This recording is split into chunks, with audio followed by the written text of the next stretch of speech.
Si mes calculs sont exacts, lorsque ce petit bolide atteindra 88 miles à l'heure, attends-toi à voir quelque chose qui décoiffe.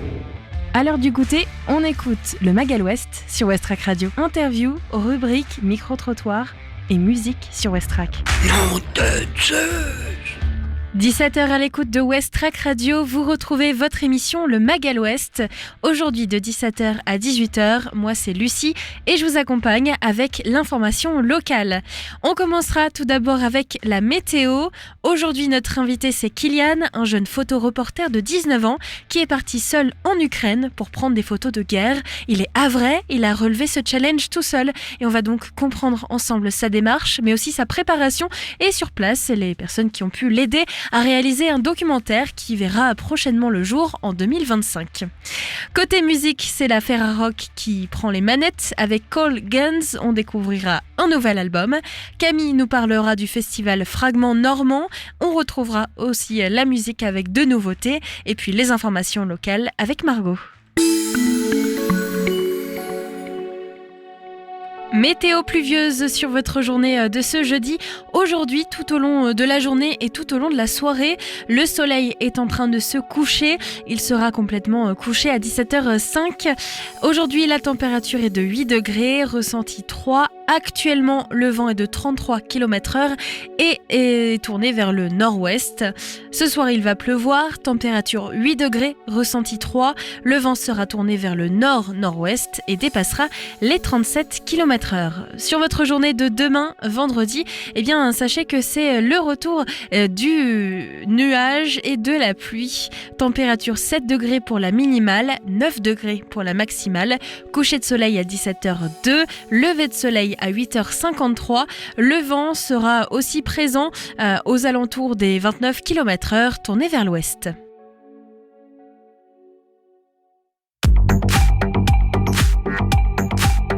Les infos locales sur Westrack. Le Flash. Bonjour tout le monde, voici les actualités locales de ce jeudi 19 décembre 2024. CSE de l'hôpital du Havre, la direction regrette la stratégie de la chaise vide. Un comité social d'établissement, CSE du groupe hospitalier du Havre, le GHH, devait se tenir lundi 16 décembre 2024. Il a été boycotté par une intersyndicale Sud-CGT-CFDT, le nombre minimum de personnes présentes pour que la réunion puisse avoir lieu n'étant pas atteint. L'assemblée ne s'est pas déroulée.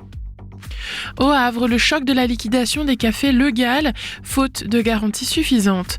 Le tribunal de commerce de Paris a prononcé ce mardi 17 décembre 2024 la liquidation judiciaire des cafés Le Gall. Les juges n'ont pas retenu la seule offre déposée, faute de garantie suffisante. L'une des plus anciennes entreprises du Havre va donc disparaître. Montivilliers, face à l'état préoccupant de l'église abbatiale, plus de 2 millions d'euros à investir. La ville consacrera 150 500 euros en 2025 pour la rénovation urgente de l'église Saint-Sauveur. Elle devra obtenir d'autres financements car ce premier programme pour la réfection des toitures et charpentes nécessite une enveloppe de plus de 2 millions d'euros. Au total, la sauvegarde de l'édifice pourrait coûter 7 millions d'euros.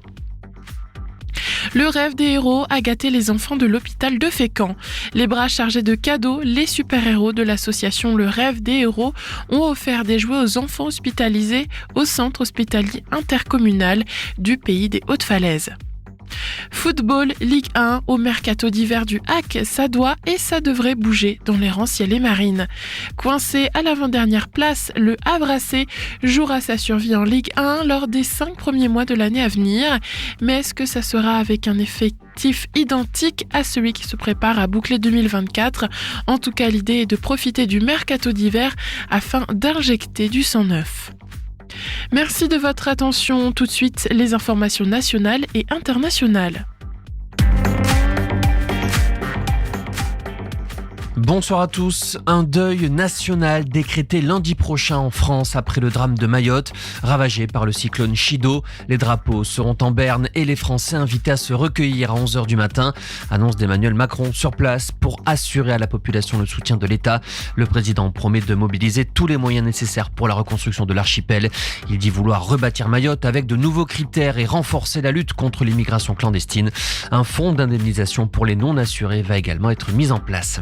François Bayrou propose au chef de parti de rentrer au gouvernement. Proposition du Premier ministre lors de la table ronde organisée à Matignon cet après-midi. Une trentaine de personnalités présentes, mais aucun représentant du Rassemblement national ni de la France insoumise.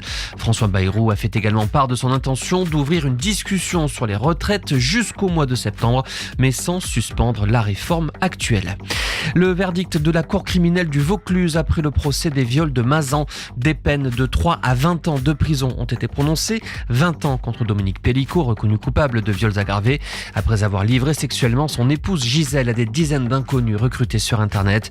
Les enfants de la famille se disent déçus des peines qu'ils jugent basses.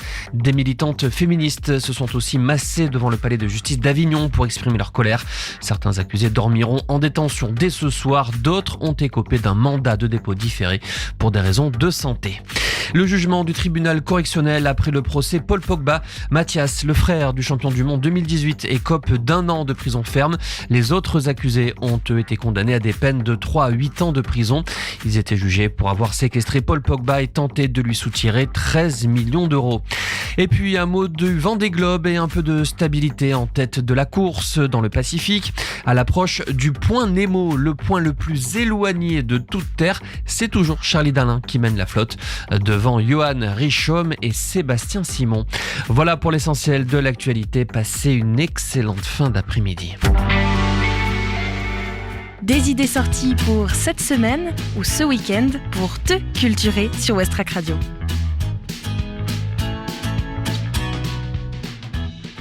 C'est l'heure de sortir les pulls moches de Noël de vos placards avec une soirée pull moche de Noël à Fécamp.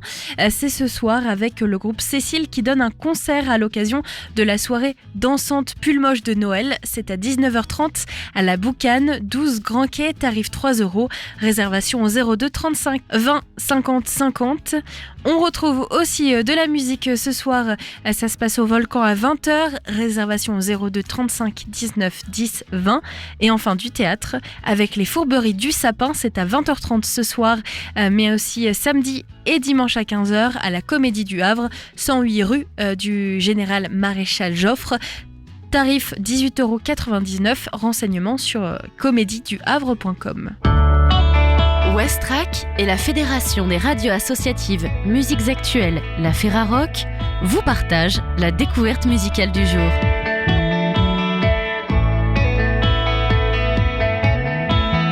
Cole Guns sort un nouvel album chez Humus Records, album punk et rock nommé Odd Love. Cet album est partenaire Ferrarock jusqu'au 22 décembre 2024. Le nouvel album de Cole Guns, Odd Love, est sorti le 22 novembre chez Humus Records. Initialement issu de la scène hardcore DIY, l'histoire du groupe est étroitement liée au développement du label du guitariste Jonah Nidou chez Humus Records, qui rassemble désormais plus de 150 sorties d'artistes suisses de tout horizon sonore.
Odd Love, traduit en français par étrange amour, est une façon de résumer notre rapport à la musique, au business qui la régit et à leur vie de groupe en général. Le groupe est souvent assez stupéfait de réaliser la longévité de ce groupe et l'importance qu'il a pris dans les vies de ceux qui les écoutent.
Coil Guns a réalisé une grande partie de la production artistique de Odd Love eux-mêmes, mais a également recruté les producteurs nommés aux Grammy Awards comme Tom Dalgetty, Robin Schmidt pour mixer et masteriser cet album. C'est ainsi que Odd Love est né le 22 novembre 2024. Album partenaire Ferrarock jusqu'au 22 décembre 2024. Plus d'informations sur le site de la ferrarock.org. Le Mag à l'Ouest, info, divertissement et bonne humeur sur Westrack. Le coup de cœur Ferrarock, c'est Coil Guns aujourd'hui. On se retrouve demain pour un autre Mag à l'Ouest avec une autre découverte de la semaine. Et puis ce que je vous propose aussi de retrouver, c'est Minute Papillon, un titre de Word Brain, suivi de Ride Away de Sylvie Crutch. Et puis avant, on retrouve le festival Fragment Normandie avec un reportage de Camille. Dans le cadre du festival Fragment, le collectif Les Nuées Ineffables et la compagnie Le Grand Chelem présentent un aperçu de leur prochaine création au Théâtre des Bains-Douches. Ce festival, initié en 2013 par La Loge, offre aux compagnies théâtrales une plateforme unique pour partager des travaux en cours. 12 lieux à travers la France soutiennent ces compagnies en organisant des spectacles et des rencontres avec le public, faisant de cet événement un tremplin essentiel pour la création émergente. Le collectif Les Nuées Ineffables va donc nous présenter le début de sa pièce Brasier. Inspirée d'un fait réel, l'incendie en 2017 de la Grenfell Tower, une tour de logements sociaux à Londres, Brasier occulte les décombres d'un fait divers et le traitement qu'en font les médias. Ensuite, on va pouvoir découvrir le début de Bal de match avec la compagnie Le Grand Chelem. En 1973, Bobby Rings, tennisman retraité et provocateur invétéré, met au défi la numéro 1 mondiale, Billie Jean King, de le battre sur un court.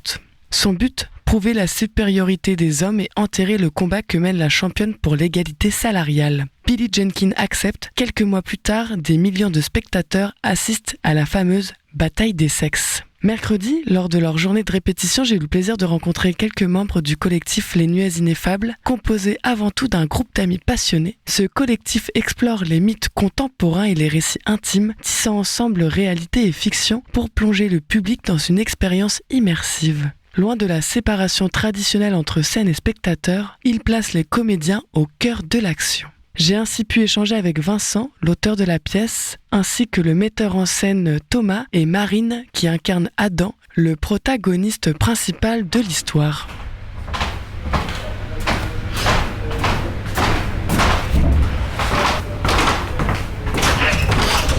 Alors, comment est né ce collectif du coup de théâtre ? Comment ça répond, tu finis ? Alors nous, en fait, on vient de la Cité Théâtre, qui jadis c'était une école à Caen, qui a fermé cette année. On s'est formé pendant 3 ans ensemble, avec aussi les comédiens de la pièce, tout ça, enfin quasiment toute l'équipe. Puis moi, j'étais à la fac avec Marine aussi. Et on a passé 3 ans dans la même maison, donc à la fin, on a eu envie de travailler tous ensemble. Voilà, je comprends. Pour compléter un peu, oui, et en gros, donc pendant l'école, je vais la faire très vite parce qu'en fait, ceci est une histoire très longue. Il y a le Covid, et au moment du Covid, le directeur nous a dit, ok, faites des solos. Et Vincent était déjà auteur, il avait déjà commencé à écrire une pièce, la pièce qu'on va jouer demain en fait, qui s'appelle Brasier. Et quand il a écrit son solo, pour lui, en fait, on s'est mis à travailler ensemble sur son solo. Et en fait, ça a donné la première pièce du collectif, en gros. Et ça a un peu imprimé, la vibes aussi de, c'est un peu toujours les mêmes gens qui gravitent autour du spectacle. Il écrit, je mets en scène, en même temps, on fait des retours un peu collégiaux, etc. quoi. Okay. Voilà. C'est une belle aventure amicale, du coup, en fait, c'est une bande C'est ça, de potes, c'est surtout une aventure amicale. C'est trop chouette. Qui s'entendent bien en travaillant, donc ça tombe bien, ouais, et qui ont un peu les mêmes aspirations, quoi. C'est beau. Merci. Comment vous pourriez décrire un petit peu cette pièce Brasier ? Demain, ce sera les 45 premières minutes, donc c'est à peu près la moitié. On parle d'un sujet qui est délicat, mais c'est vrai, mais de manière amusante. Déjà, je l'introduirai comme ça. Moi, j'ai voulu surtout écrire sur l'emprise médiatique globale sur un sujet, la traque médiatique plus précisément. Quand j'ai commencé à écrire, je pensais à genre Lady Diana. Moi, je suis né quasiment en même temps, donc voilà. Et puis quand j'ai commencé à écrire sur ce sujet-là, il y avait eu l'incendie de Grenfell quelques mois avant. Donc je me suis dit tiens, je vais écrire sur ce truc-là parce que en même temps, ça me permet aussi de m'emparer un peu du sujet, enfin médiatiquement parlant. Au Royaume-Uni, c'est un drame qui a fait couler beaucoup d'encre, beaucoup de manifestations dans la rue, etc. Parce qu'évidemment, comme dans beaucoup de drames comme ça, ça, le gouvernement, tout ça, les institutions étaient un peu responsables. Voilà, donc ça permet aussi de parler de ça. Mais le nœud central, c'est vraiment ce que derrière, je crée du coup Adam et Hélène, les deux personnages principaux de la pièce, qui sont totalement fictifs à ce drame-là. Et puis ensuite, c'est moi en tant qu'auteur, je m'amuse à les traquer comme un journaliste traquerait qui que ce soit. Voilà, donc je me suis amusé à être un paparazzi. Pas vraiment un journaliste, un paparazzi plutôt qu'un journaliste. Ok. Et quel message du coup vous souhaitez transmettre aux spectateurs qui seront là demain soir ? Quand tu dis message, c'est par la pièce ? Ouais. En fait, on a eu la question il y a pas longtemps. Et ce qui est amusant, c'est que Vincent, donc qui est l'auteur de la pièce, et moi qui la mets en scène, on n'est pas d'accord fondamentalement. Mais ce qui est intéressant, parce que je pense que la vérité se situe quelque part un peu entre les deux, ou dans les deux en même temps. Moi, je trouve que c'est une très belle pièce. Et pour moi, c'est surtout une pièce en gros qui raconte un jeune. On l'a pas dit tout à l'heure, mais en fait, du coup, dans ce fait réel de la Grenfell Tower, Vincent en gros imagine que cet enfant qui s'appelle Adam perd sa maman dans l'incendie. Donc il est recueilli par Satan. Et pour moi, du coup, c'est surtout une pièce sur le deuil, en gros, et sur la reconstruction d'un jeune individu, en fait, qu'à 16 ans, tout le monde fait sa vie à lui à sa place en fait, parce que du coup c'est un sujet médiatique, et du coup la question c'est comment on se construit intimement là-dedans un peu. Et du coup je trouve que c'est plus large parce que c'est un peu aussi la question de la construction adolescente en gros. Voilà, ça pour moi c'est le sujet. Et du coup pour Vincent, alors moi je suis d'accord avec ça. Après moi j'ajouterais que c'est aussi moi le premier, on est dans une société où on est très curieux, très curieuse, on a une curiosité morbide pour un peu tous les sujets, mais que parfois derrière notre curiosité il se passe il y a des vraies intimités en jeu. Préservons aussi un peu nos intimités. C'est aussi de ça que ça parle. Je pense que c'est intéressant parce qu'on l'a pas présenté, Marine aussi, que vous avez entendu au début, qui est du coup la comédienne qui joue Adam. Je sais pas, Marine, peut-être, vas-y, ça parle de quoi, Brasi ? D'une intimité paparazziée, et du coup d'une perte d'intimité, et surtout d'une quête de comment, parce qu'il y a le trajet de la pièce, c'est un peu comment ce personnage-là il essaye de s'enfuir, quoi. Ok, comme ça on a les trois visions un petit peu de la pièce. Et est-ce qu'il y a des émotions que vous cherchez un peu à éveiller chez les spectateurs ? L'ennui. Non, surtout pas l'ennui. Surtout pas l'ennui. Non, moi j'adore ce que j'adore le plus, du rire aux larmes, des larmes au rire. Okay. Qu'on sache pas si on rigole ou si on pleure. Ouais. Ça, pour moi, c'est la plus belle émotion à transmettre. Voilà, je sais pas si vous êtes d'accord, mais... Ouais, moi j'ajouterais il y a un truc après c'est peut-être un peu mes délires perso, mais je trouve qu'il y a un truc très bizarre dans cette pièce en termes, c'est pas vraiment une émotion ce que je vais dire, mais en gros c'est un peu comme les enfants qui se moquent d'un camarade et ils le font un peu gentiment, sans se rendre compte que c'est méchant. Et d'un coup, le camarade en question va pas bien du tout, et là ça devient plus drôle. Et en fait, je trouve qu'il y a un peu une émotion comme ça dans cette pièce, où même nous, parce qu'en fait, on a aussi un chœur de comédiens qui racontent. Donc des fois, ils vont jouer d'autres personnages, ils vont raconter et tout. Et en gros, même nous, à l'intérieur au plateau, des fois, on fait de l'humour, on s'amuse de choses, et d'un coup, le personnage existe juste lui, et on se rend compte de ce que ça lui fait, et ça devient plus drôle. Et je trouve que ça se questionne ce que tu racontais tout à l'heure de la curiosité morbide, etc. Ou quand on est à distance des images, c'est vachement plus simple d'être indifférent émotionnellement. Ouais. Sauf que là déjà on est au théâtre, donc en plus les gens, typiquement ils peuvent nous toucher, quoi. Ouais. Littéralement et émotionnellement. Et du coup on a quelqu'un qui est vraiment en train de vivre un truc face à soi, quoi. Ce qui est complètement autre que la télé en fait. Ouais. Voilà, c'est pas hyper clair, mais... Si, c'était clair, ouais, j'ai compris aussi.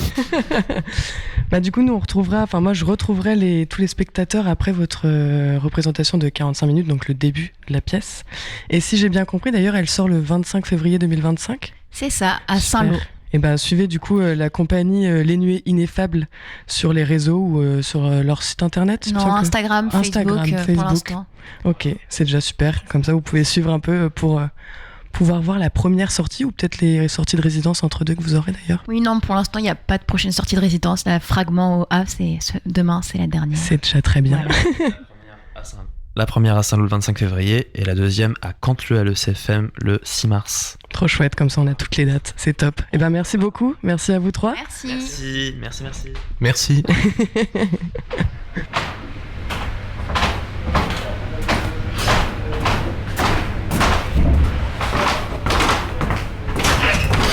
Par la suite, je suis allée découvrir ces deux extraits de spectacle le 7 novembre au Théâtre des Bains-Douches. 21 septembre 71, Virginia Slims. Pourquoi vous avez reçu une alerte sur les cigarettes ? Non, c'est du tennis féminin. Ce sont des femmes qui se sont associées pour se battre contre les inégalités salariales. Je me souviens très bien, ça, c'est le jour où la fissure est devenue violette. Pardon ? Ouais, il y a pile 2 ans, quand vous êtes arrivé.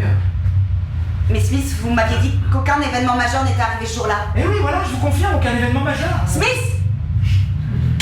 C'est ça l'événement majeur. C'est ce tournoi. Des femmes qui s'associent pour contrer un système. Oh là là, alors j'ai fait une tête.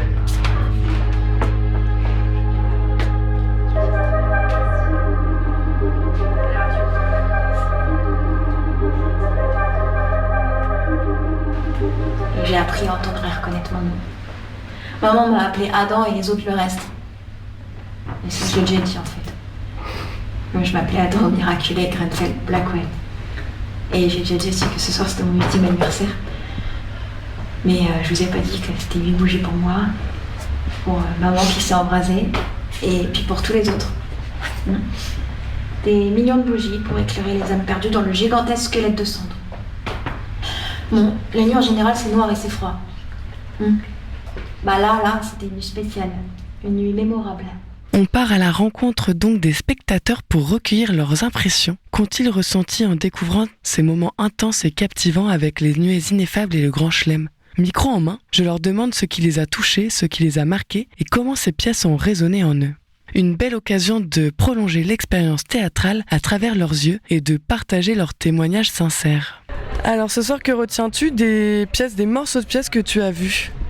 Oh là, moi j'adore voir les étapes de travail, je trouve ça toujours super intéressant, il y a un petit côté voir les coulisses, voir les produits pas finis, c'est toujours un peu excitant. Quel personnage ou quelle scène t'a plus plu aujourd'hui ce soir et pourquoi ? Ouais, ça veut dire déjà faire le tri. Tu peux en choisir plusieurs. Oui, non. Gabriel, le comédien des nuées, parce que c'est en plus un physique très atypique, une personnalité très atypique, et je suis aussi assez contente de voir qu'il y a encore de la place pour autre chose que de la norme sur les plateaux. Et y a-t-il un message ou une thématique qui t'a particulièrement interpellé ce soir ? Ce que j'ai bien aimé en fait globalement, c'est que c'est pas du vieux théâtre ce qu'on a vu, c'est vraiment du théâtre qui s'adresse à tout le monde, qui prend pas les gens de haut, qui est plutôt détendu, mais pas pour autant. J'utilise pas comme un synonyme d'idiot. Donc ouais, je suis plutôt satisfaite de la soirée, c'était cool. Alors ce soir, qu'est-ce que vous retenez des 2 pièces que vous avez vues ? Très beau texte, bien écrit déjà. Une belle dynamique sur les 2 pièces. Dans la première, beaucoup d'émotions quand même. Et dans la deuxième, beaucoup de réflexions sur des choses qui évoluent pas beaucoup. Là, on ramène aussi au sport au travers du tennis. Donc c'est vrai que plein de questionnements sur le sport et l'égalité homme-femme aussi dans ce milieu de loisirs à la base. Mais... Très machiste. Est-ce qu'il y a un personnage qui vous a le plus touché dans une des 2 pièces ou une scène ? Dans la première, le personnage qui avait le corset, c'est pas lié à son rôle, mais oui, je trouvais quand même très touchant, de l'humour, sans savoir un petit peu où on allait arriver.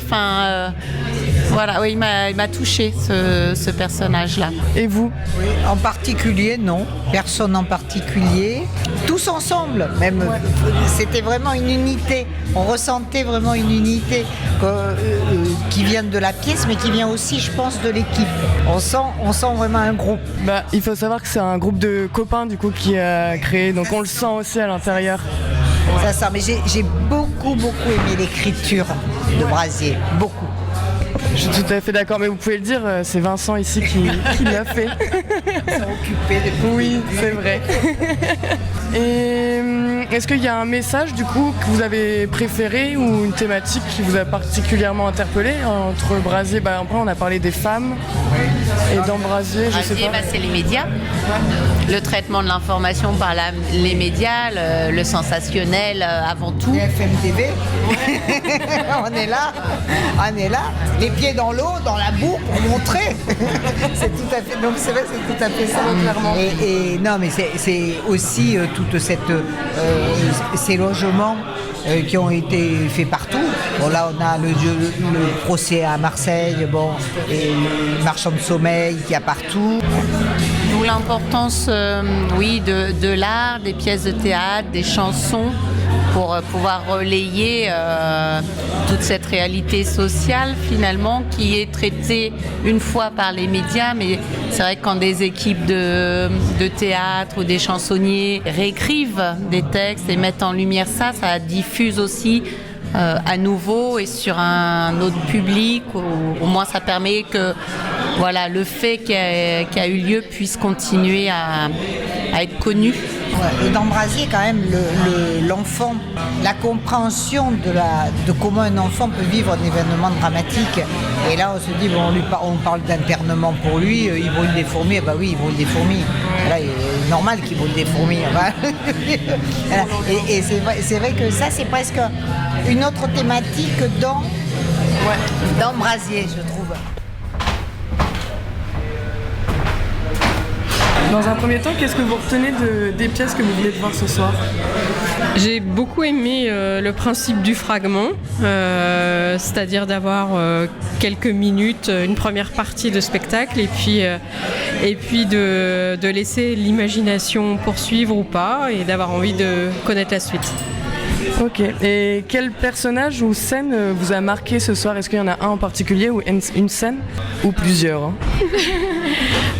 Sur la pièce Balle de match, j'ai vraiment bien aimé l'alternance des deux scènes, en fait des deux plateaux, je sais pas comment on peut dire ça. Ouais. Du coup, c'était vraiment deux ambiances différentes qui servaient le même thème et avec humour, donc ça m'a bien plu de parler de choses importantes avec humour et légèreté. Très chouette.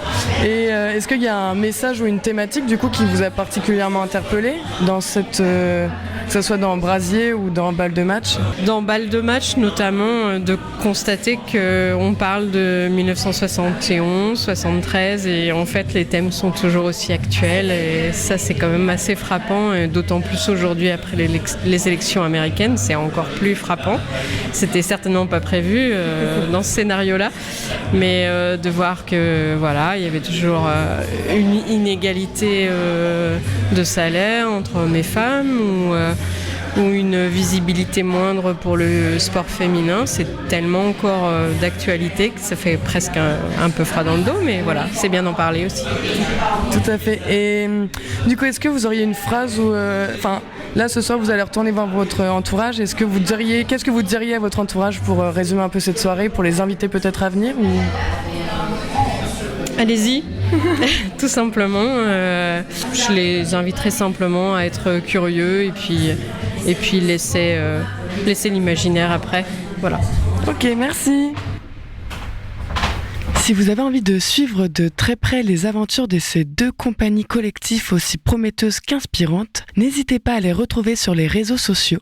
Vous pouvez les suivre sur Facebook ou Instagram sous les noms de Les Nuées Ineffables et Le Grand Chelem. C'est là que vous pourrez découvrir leur prochaine date de représentation, les coulisses et bien plus encore, pour rester connecté à leur univers et ne rien manquer de leur création.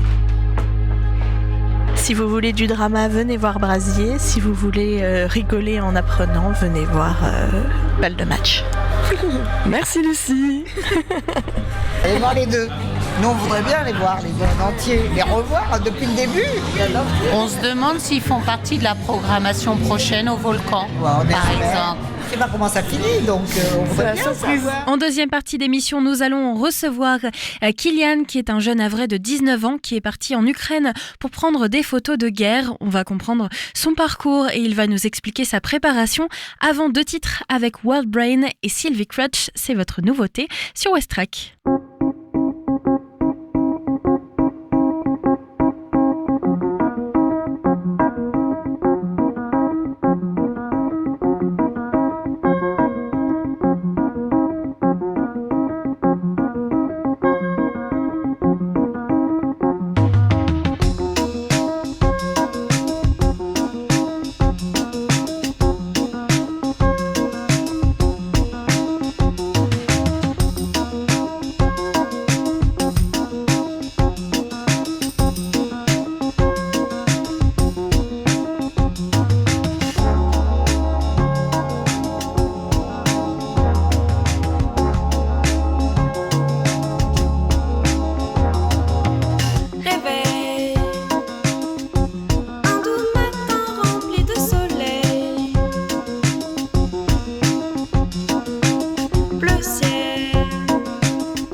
À la rencontre de Kylian Sella, un jeune havrais de 19 ans qui a décidé de réaliser son rêve d'enfant, partir en zone de conflit. Pour témoigner à travers l'image, il n'est ni journaliste de profession ni vidéaste chevronné, mais son ambition et sa passion pour le journalisme l'ont conduit en novembre dernier en Ukraine, en plein cœur d'un pays en guerre. De sa préparation minutieuse au vécu sur le terrain, en passant par ses projets futurs, nous allons explorer son incroyable parcours et découvrir les histoires qu'il a immortalisées à travers la photo. Bonjour Kylian, merci d'avoir accepté mon invitation. Bonjour, merci pour l'invitation. J'étais très intriguée par ton histoire. Tu as 19 ans et tu as eu cette idée audacieuse de quitter Le Havre, qui est ta ville natale, pour 1 mois pour aller documenter un conflit armé en Ukraine. On va pouvoir parler de ton parcours, de tout ça, mais pour commencer, est-ce que c'était ton premier départ seul à l'étranger parce que tu es parti tout seul ? Seul à l'étranger, c'était pas mon premier départ dans un cadre tel que celui-là, oui, par contre. Tu étais déjà parti pour un séjour comme ça, Ouais, je loisir ? suis parti au Canada pour parfaire mes études de photo un petit peu. Depuis que j'ai 9 ans, depuis que j'ai vu un reportage sur les 2 journalistes qui avaient été enlevés par l'État islamique en Irak, il me semble, ou en Syrie, j'ai un doute, c'est vraiment mon rêve. Quand je suis rentré du Canada, en fait, je me suis dit, bon, qu'est-ce que je fais de ma vie maintenant ? Est-ce que je fais un job alimentaire pour essayer de partir de chez mes parents ou j'en profite pour essayer de vivre un rêve ? Et c'est ce que j'ai fait, j'ai travaillé quasiment 8 ou 9 mois pour mettre de côté pour pouvoir partir. Partir en Ukraine pendant la guerre, c'est pas anodin, surtout partir seul, jeune, sans carte de presse. Comment tu t'es préparé pour ce voyage en zone de guerre ? À la fois logistiquement, mais aussi mentalement, j'imagine que c'était toute une préparation. Logistiquement, j'ai eu la chance d'avoir un chargé de prod formidable qui m'a beaucoup aidé, que ce soit sur le matériel à acheter, à mettre dans mon sac, que ce soit aussi tout ce qui est voyage, c'est-à-dire les hôtels, les Airbnb, apprendre quelques mots d'ukrainien sur place au cas où, savoir comment faire pour changer l'argent, etc. Que j'ai eu la chance d'avoir des contacts un petit peu sur place et beaucoup de gens qui m'ont soutenu en France. Comment ça s'est passé justement pour avoir des contacts sur place ? Comment tu as fait ? Je suis passé par beaucoup de groupes Facebook. C'est ce qui marche le plus là-bas. C'est pas vraiment la culture Instagram là-bas, c'est vraiment Facebook à fond. Donc directement auprès des habitants, tu les as contactés sur Facebook en disant moi j'ai ce projet et les personnes t'ont aidé. Ouais, tout à fait. J'ai mis un message dans un groupe Facebook d'expats. Il y a plein de gens qui m'ont envoyé des messages, ils m'ont dit si t'as besoin de quoi que ce soit, n'hésite pas. Et c'est là que j'ai rencontré la personne qui m'a aidé à faire tout le documentaire, justement. Donc ça, c'est une personne qui est ukrainienne. Oui. Qui t'a aidé directement sur place. Tu nous parlais de ton équipement de base. C'est vrai qu'il y avait appareil photo, j'imagine, vidéo aussi. Qu'est-ce que tu as emporté avec toi ? Est-ce que tu as suivi des formations, notamment sur la sécurité aussi ? Rien du tout. Je suis parti avec mes 2 caméras, mes 2 objectifs. J'allais voir ce qui se passe sur place. J'avais aucune formation préalable à part ma formation de photographe. Sinon, rien d'autre. Comment ta famille a réagi ? Je crois que ta maman t'a beaucoup soutenu dans ce projet. Ma mère m'a énormément aidé. Sans elle, ça aurait été beaucoup plus complexe. Ça aurait pas donné du tout le même résultat. Ma mère l'a étonnamment bien pris. De toute façon, elle savait que ça allait arriver un jour. Et donc, elle a décidé de m'aider. Donc elle savait vraiment ce qui allait se passer, ce que j'allais y faire. Mon père était un peu plus en retrait, lui, donc c'était un peu plus compliqué pour lui. Mes amis, pas vraiment. Ils savaient que ça allait arriver aussi. Ils savaient juste pas vraiment quand. Et ouais, un petit peu d'étonnement au début, mais après ils m'ont dit vas-y, fonce, fais le meilleur truc possible, amuse-toi, quoi. Donc Kylian, tu as 19 ans. Est-ce que toi, ça t'a semblé être une force ou une difficulté pour te lancer dans ce projet ? Surtout que, je le rappelle, tu n'es pas journaliste, donc tu es parti tout seul dans ton projet comme ça. Tu n'étais pas encadré par une structure, par une association. Tu t'es senti parfois perdu ou alors justement c'était une force de partir comme ça? Alors perdu à plein de moments, c'est sûr, parce qu'il y a des jours, j'étais à Kiev et je me disais: «Bon, je fais quoi aujourd'hui?» J'avais rien de prévu, alors que si j'avais une structure ou quoi que ce soit, on aurait pu me dire: «Bah, tu peux aller là, contacter telle personne» et cetera. Mais après ça a été aussi une force parce que j'ai pu faire, absolument ce que je voulais, parler de ce que je voulais, rencontrer qui je voulais. Donc c'était vraiment plutôt une force, je pense, qu'un désavantage. J'ai essayé d'envoyer un mail à l'équivalent du Times à Kiev. J'ai jamais eu de réponse parce que malheureusement ils doivent être extrêmement occupés, si ça se comprend totalement. Donc vraiment je me suis laissé guider énormément. T'avais des craintes ou des incertitudes avant ton départ? Non, aucune. J'avais aucune crainte, aucune incertitude. La seule incertitude que je pouvais avoir, c'est que je savais pas ce que j'allais y voir. Je savais pas qui j'allais rencontrer. La plus grosse crainte que j'avais, en vrai, c'était de rentrer bredouille avec pas grand-chose, comme vidéo, comme photo. Ce qui n'a pas été le cas. Ce qui n'a pas été le cas du tout. Combien de temps de préparation pour ce voyage? Alors l'idée, elle émerge dans ma tête au mois de février, de partir en Ukraine, et la préparation commence véritablement à partir de septembre. Ouais. Pour partir en novembre. Pour partir en novembre. C'est assez court. Parle-nous de ce voyage. Ça y est, enfin le sac à dos sur le dos, c'est le moment de partir. Tes premières heures là-bas, comment ça se passe? Déjà, il faut savoir que j'ai pris un avion pour aller jusqu'à Cracovie de Beauvais. Et après, à partir de ce moment-là, il fallait prendre des bus pour passer la frontière. Donc c'était assez stressant de passer la frontière, sachant que j'avais le gilet pare-balles et le casque quand même dans la valise. Je me suis dit, bon, est-ce qu'il va se passer quelque chose de particulier? Non, tout est passé correctement. Les premières heures sur place, elles sont assez impressionnantes, surtout la première nuit, parce qu'on entend les alertes aériennes sur le téléphone, il se met à sonner, faut vite descendre. Et en fait, j'écoute autour de moi et je me rends compte qu'il n'y a pas un bruit. Personne bouge, tout le monde s'en fout, et je me dis, ok, bah, je vais finir ma nuit. Et en fait, c'est comme ça que j'ai envie. D'accord. T'étais dans un hôtel pour cette première nuit ou en Airbnb? Airbnb tout du long. Ouais, donc t'étais tout seul en plus. Donc j'étais complètement seul, ouais. C'est quand même un constat assez triste de se dire les gens sont habitués finalement. Ouais, tout à fait. Dans les interviews que j'ai, c'est vraiment un truc qui revient énormément, c'est on est habitué à vivre comme ça, c'est triste, mais on est habitué maintenant, la nuit, on se réveille plus. Les seules fois où les gens sont descendus, c'est quand ça a explosé très près de chez moi, quand sur le téléphone on voyait que c'était les bombardiers. D'accord. Là, les gens descendaient, mais quand c'était les drones, personne. Parce que vous recevez sur le téléphone des alertes en même temps, en temps réel? Ouais, c'est ça, c'est une application qui s'appelait Air Alert qui doit être téléchargée par toute l'Ukraine probablement. Et on met sa région, et s'il y a une alerte, ça sonne. Et après, faut regarder Telegram pour savoir ce qui arrive. C'est quelque chose qui t'a été conseillé avant ou que t'as découvert sur place, cette application? Ça m'a été conseillé avant. D'accord, ouais. T'as fait des rencontres en particulier sur place? Est-ce que t'as des anecdotes marquantes sur des habitants que tu as rencontrés? Une des personnes les plus marquantes que j'ai rencontrées, ça a été le directeur du théâtre anglais de Kiev. C'est lui qui m'a répondu sur le groupe Facebook en premier.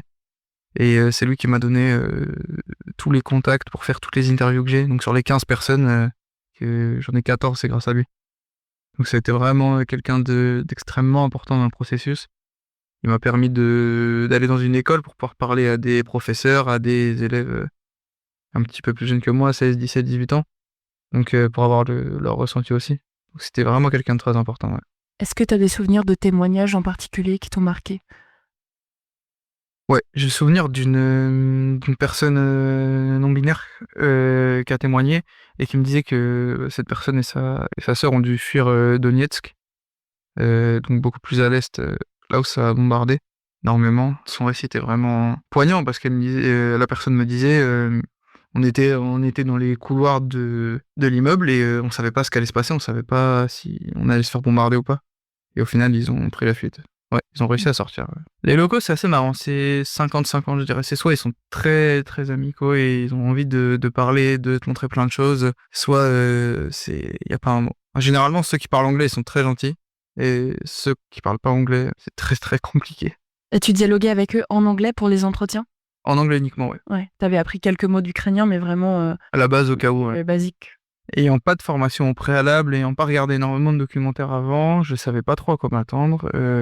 En termes de photos pures, je savais à peu près ce que je voulais. Je voulais montrer la désolation de la guerre, donc des bâtiments soufflés, des choses assez basiques pour le domaine, j'ai envie de dire. Parce que j'ai eu la chance, entre guillemets, de voir, j'imagine, à Irpin et Boutcha, c'est les deux villes où il y a eu des massacres quasiment plus de 600 civils qui ont été froidement tués là-bas. Et sinon, pour la vidéo, je savais pas du tout.